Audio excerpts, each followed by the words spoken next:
Ансамбъл Чинари е сред най-известните фолклорни формации у нас, с хиляди часове сценична история. Част от тази памет вече липсва. В неделя около 3 часа след обед в сградата на улица Пиротска 5 влиза непознат мъж, който се насочва към студиото на Ансамбъл Чинари и Ансамбъл Гоце Делчев.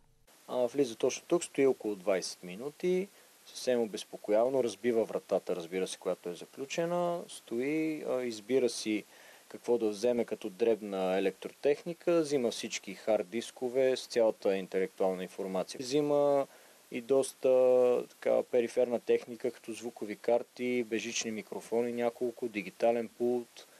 Взима техника на нетна стойност около 12 000 лева. Сред откраднатите вещи са и хард дискове с десетилетия архив, видеозаписи, репетиции и материали, които не могат да бъдат възстановени. От ансамбъла определят загубата като безценна.